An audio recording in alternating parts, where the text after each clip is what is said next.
అక్క ఎవరి ఉచ్చులో పడి మీరు తప్పుదో పడుతుండ్రో వాళ్ళ నమ్ముకున్న సొంత చెల్లెలు తిహార్ జైల్లో ఉన్నది అక్క.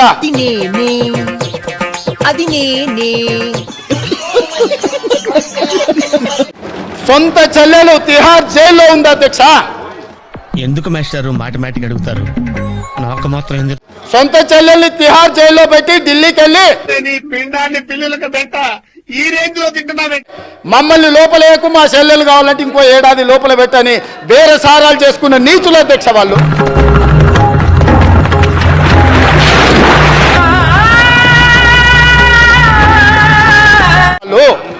వాళ్ళ గురించి ఏందక్క మీరు మాట్లాడేది? కొట్టొద్దు. ఈ అక్కల కోసం కొట్లాడింది నేను అధ్యక్ష, వాళ్ళు కాదు. కరెక్ట్, ఇది కరెక్ట్ గా చెప్పావయ్యా. కాబట్టి ఆ అక్కల పట్ల నేను మహిళల పట్ల గౌరవంగా ఉండేవాడిని, అక్కల్ని గౌరవించేవాడిని. మంత్రివర్గ సమావేశంలో కూర్చో లేకపోతే కొండా సురేఖక్కనో సీతక్కనో వస్తే నేను లేచి కూర్చిచ్చిన ఎన్నోసార్లు ఈ అక్కలు ఉండ్రు. అంటే దాని ముందు ఈడో పెద్ద శక్తివంతుడని ప్రూవ్ చేసుకోవాలనా, లేకపోతే జనాలంతా ఇళ్ళు ఎంత విషయం ఉందని ఫీల్ అవ్వాలనా? నాకు అర్థం కావట్లా. ఈ తమ్ముని నమ్ముకున్న అక్కలు మంత్రులై ముందు వరుసలు ఉండరా అధ్యక్ష? ఈ తమ్ముని నమ్ముకున్న అక్కలు మంత్రులై ఇక్కడ ఉన్నారు. నా బాధ ఎవరితో? ఏం ఫీల్ ఉండదు మామయ్య. ఆ దిక్కుమాల తమ్ముని నమ్ముకున్న అక్కల పరిస్థితి ఏముందో మీకు తెలుసు కదా అధ్యక్ష.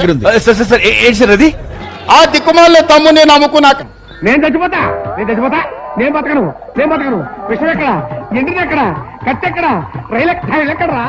నేను చచ్చిపోతా. సొంత చెల్లెలు జైలు ఉంది అధ్యక్ష. కంట్రోల్ ఎవరు చాలు. వాడి పాపాను వాడే వాడు చేసిన పాపాలకి నేను పోయేటట్టున్నాను సార్. నిజమే. ఆ చెల్లె గురించి మాట్లాడారు. ఏం వాడకవయ్యా? అబ్బో బాగా వాడుతున్నావు కదా.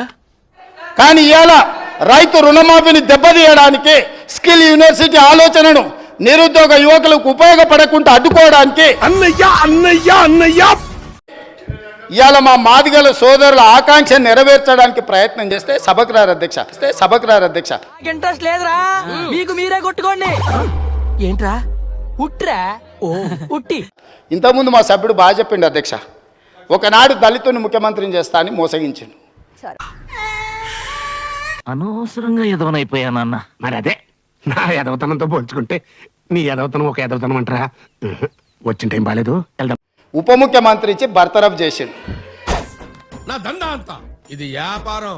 అట్లాంటి పరిస్థితుల్లో శ్రీమతి సోనియా గాంధీ గారు శ్రీ మల్లికార్జున్ ఖర్గే గారిని జాతీయ అధ్యక్షుని చేసింది అధ్యక్ష. సందు దొరికినప్పుడల్లా దుమ్ము రేగొడుతున్నావు శివ. శ్రీమతి సోనియా గాంధీ రాహుల్ గాంధీ గారు తమర్ని స్పీకర్ గా చేసి ఆ కుర్చీలో కూర్చోబెట్టారు అధ్యక్ష. ఊరుకో ఎద్దులో ఉన్నావు, ఏడిస్తే దరిద్రంగా. ఇవాళ ఎందుకు రాడు అధ్యక్ష?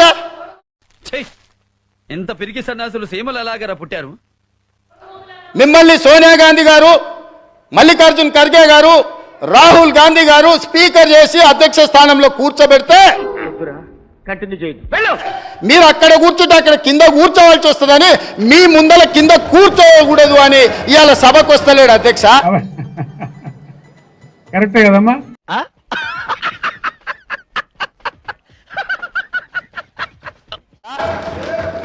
ఏ దళితునైతే ముఖ్యమంత్రిని చేస్తాను దళితులను మోసగించిండో, ఎందుకు సార్ పాతగాయని మళ్ళీ రేపుతారు? ఏ దళితుని ఉప ముఖ్యమంత్రిగా చేసి అకారణంగా బర్తరఫ్ చేసిండో తెలిసిపోయిందా? ఇవాళ వాళ్ళను అవమానించిన చంద్రశేఖరరావు మైకులో మాట్లాడాలంటే మాట్లాడేది నాకు అర్థం కాదు. ఒక దళిత బిడ్డను లేచి అధ్యక్ష నాకు మైక్ ఇవ్వు అని అడుక్కునే పరిస్థితి కాంగ్రెస్ తీసుకొచ్చింది అధ్యక్ష. అది కాంగ్రెస్ గురించి మాట్లాడే అర్హత మీకెక్కడుందని నేను అడుగుతున్నా. అంటే అది రామ్ చూడటం కాదండి, మీరు చెయ్యాలంతే. మీరు ట్రై చేస్తారన్నారంటే అది ఓకే అయిపోయిన